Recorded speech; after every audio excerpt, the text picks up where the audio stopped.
Well, good morning, everybody. Hope you're having a good Wednesday, hump day. It's time for another episode of mind-blowing research. Today we're going to talk about flat earth cults, how to draw in and defraud people. This may be a little dry, so I thought I'd start you off with a joke. And if you stay till the very end, I'll tell you the punchline. What do you call a two-headed canary? So anyway, we're doing flat earth cults. How do I recognize a cult? All of this research came off of the internet. I am by no means an expert in psychology or sociology or whatever. However, I think this is pretty good indications of what we see in a cult. You see a charismatic founder, leader, or leadership. In the Flat Earth case, whoever created the channel is usually very charismatic. People easily want to subscribe and fanatically watch. A society history, most new initiates are invariably required to learn and respect the founding figures. So you may have to learn who all the people involved are. There's a degree of intellectual limitation, so outside ideas or interaction with non-members are not encouraged. And I think we see this a lot in flat earth cults. There's a system of financial or personal exploitation. There are three people I'm thinking of in particular, and I know one that before he starts anything else, he makes a really strong plea for finances, uses those finances to buy expensive cameras.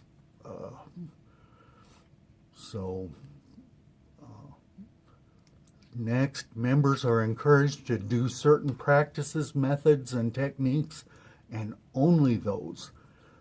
There's no exploration, modification, or comparison with other similar or different systems. How often do we see that? Water doesn't fit on a globe Earth. And how often that's repeated.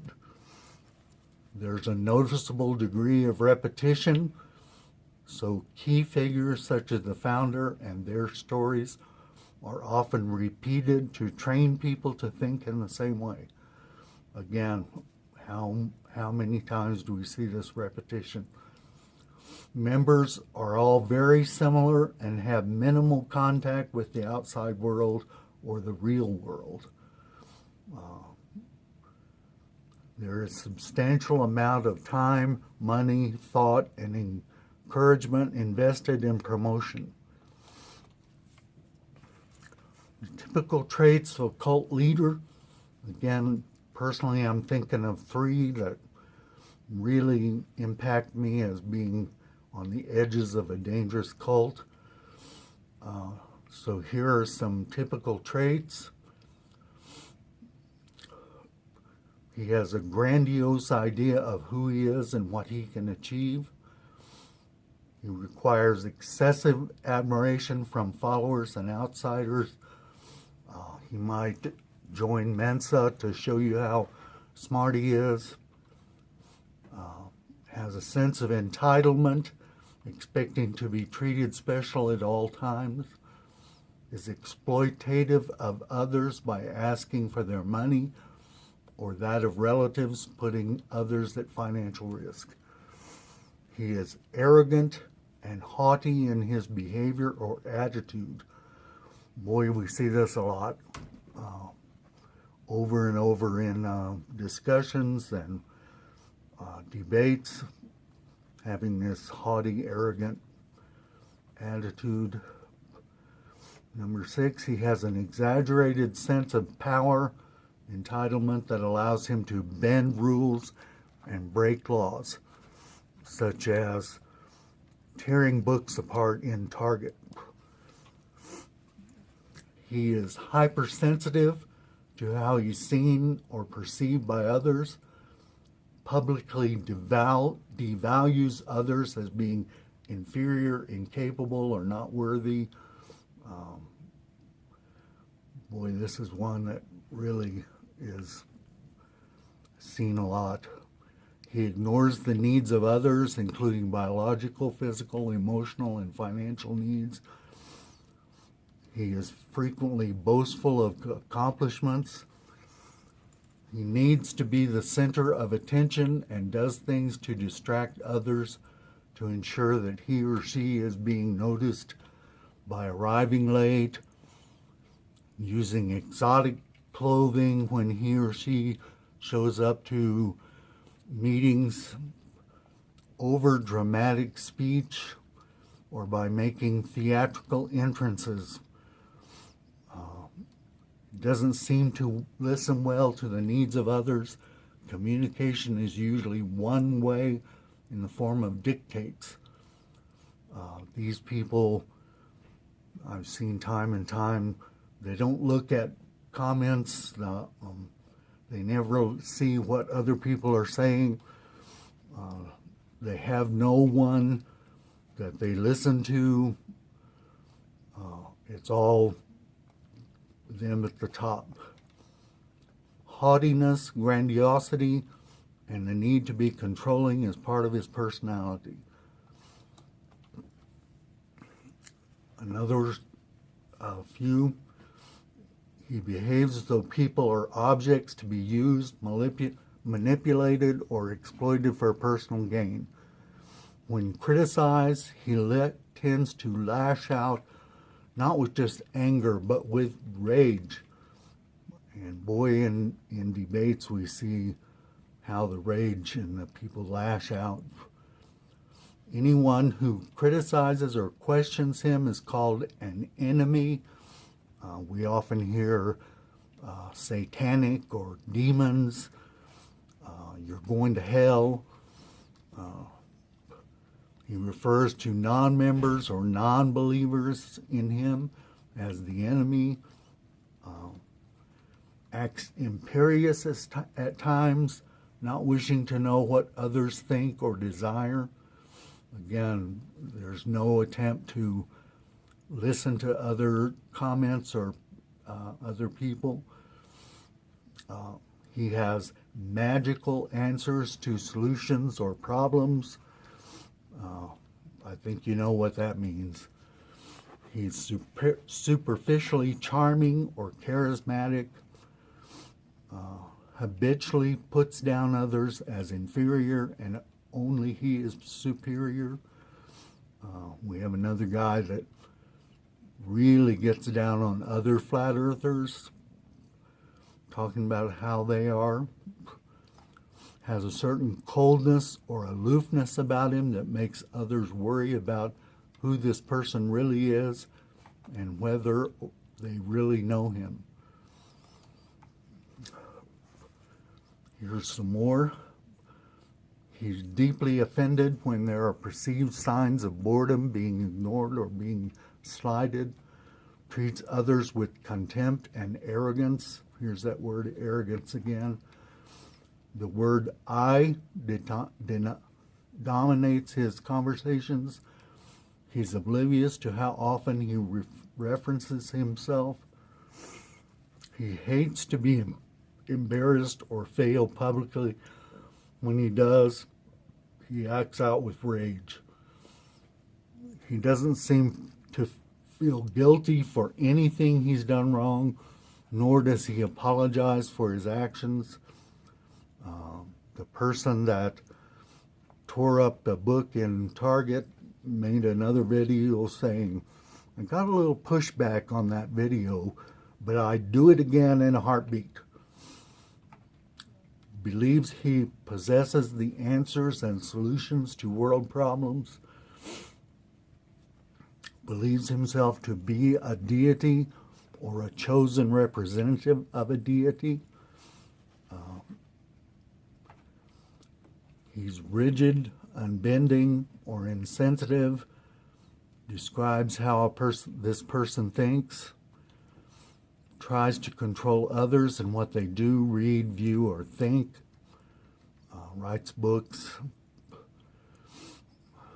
Conceals background or family, which would disclose how plain or ordinary he is. I think we've seen this too much. Doesn't think there's anything wrong with himself. In fact, sees himself as perfection or blessed. So now we've seen the cult leader. Let's see what a cult member is like. Average age, 19 and a half. There are more male than female. We all know that females are more sensible than males. Frequently, they're intelligent youths from sheltered environments. You don't have to be a certain kind of person to succumb to the cults. Just about anybody can be in a flat earth cult. You never be surprised at the intelligence or education.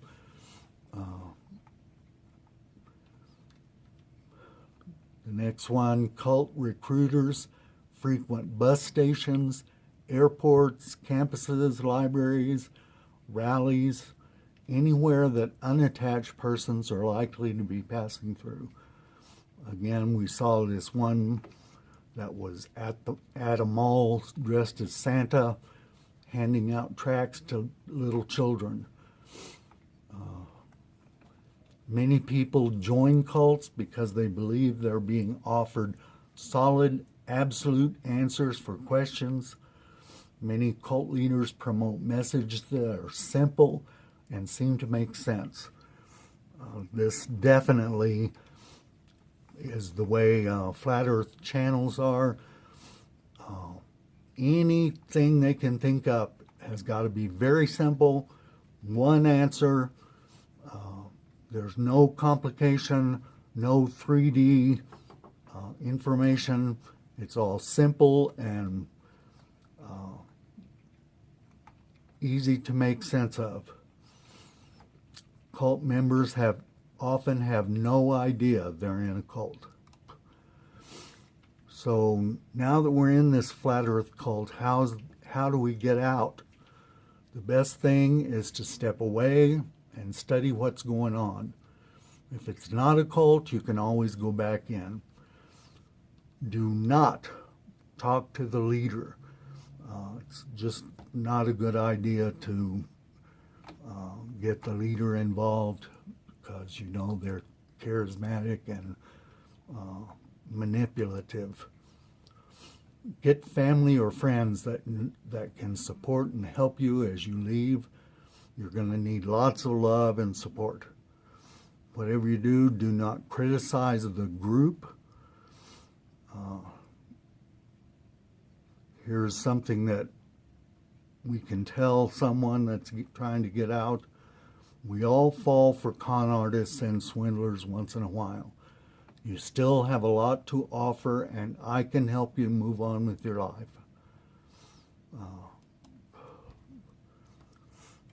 So here are some observations I've had.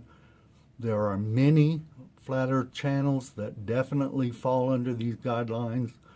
There are others that don't, but the creators no doubt have many of those characteristics, and members are followers to the exclusion of everything else.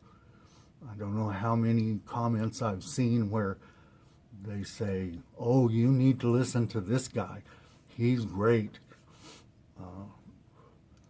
I see a lot of dangerous traits in both leaders and subscribers. This rage.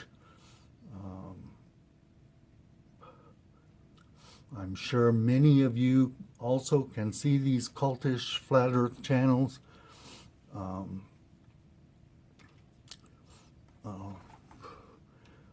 They're very common, I think.